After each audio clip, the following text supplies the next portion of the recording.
Guys, happy Wednesday night. I hope all is well in your world. It is all well here at Enough Said Sports. We had another tough one tonight. Want to talk to you about a matchup. This is going to end up being a preview and prediction for Game 6 in the Philadelphia 76ers versus Atlanta Hawks series as the series shifts back to Atlanta for Game 6. Tonight was a definite heartbreaker for us. We were looking good all night long. We had the Sixers tonight minus 7. Even the over was looking pretty decent there for a while.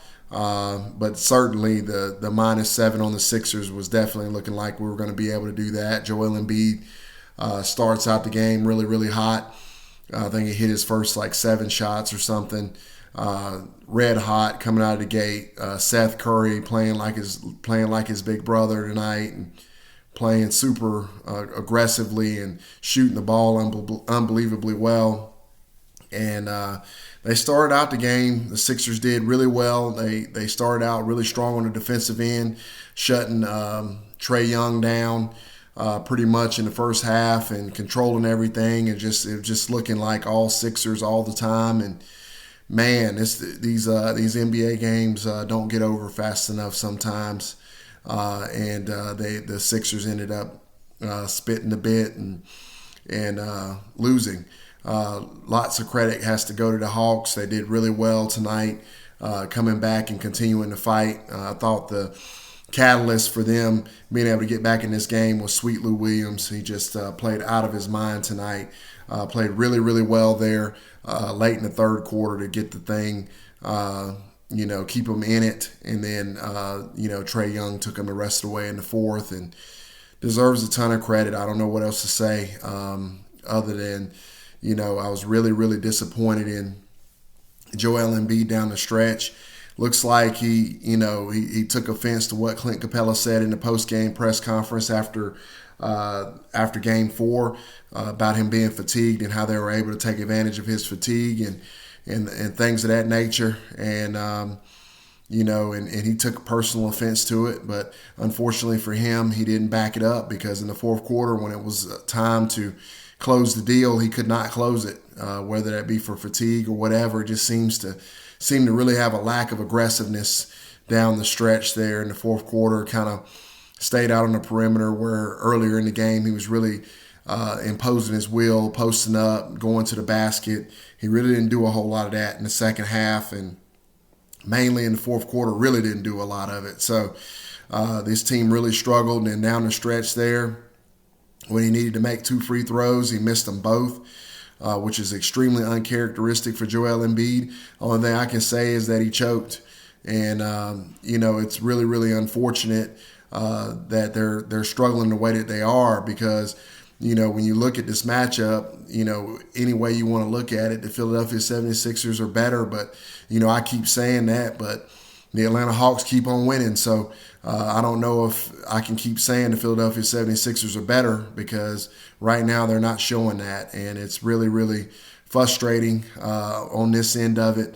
And that's why, I always tell you guys to play responsibly because you just don't ever know what can happen in sports. And 2 straight games, 20-point plus leads blown by the Philadelphia 76ers, and now they find themselves in a must-win situation in Game 6.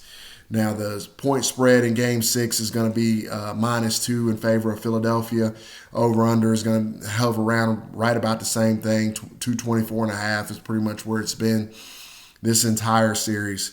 I didn't think Atlanta really shot particularly well tonight until the end of the game, and the Sixers just pretty much ran out of gas and ended up blowing the over for us as well. If they would have just kept up their pace, I think we would have easily gotten over with the way that Atlanta was scoring late down the stretch. So it's really, really, unfortunate what happened to us here in Game 5, but Game 6 going forward here, guys, I look at this matchup and everything about it tells me that the Philadelphia 76ers are better, but yet they keep on losing these massive leads in the fourth quarter.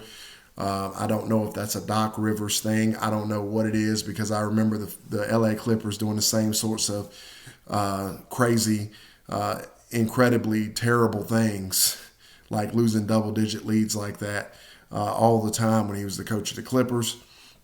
So I don't know if it's a characteristic of a Doc Rivers coach team or what, but I got to roll with the Sixers again. I can in good conscience take the Hawks. I just don't think they're better than the Sixers. I know that probably by now a lot of you are saying, what else do you need to see? But, there's a reason that the Hawks are down by 20 points in these games. And there's a reason why that's happening. And the reason is because the Philadelphia 76ers are better. And they need to go out and prove it. And I think if there's ever a time for them to show up and do that, it's going to be in Game 6. I think they're going to get it done. I think they're going to impose their will on this team. I think they're not going to let them off the mat. And I would definitely take the under in this next game because I believe Philadelphia is going to do everything they possibly can defensively in keeping their defensive focus and defensive intensity from start to finish in this game.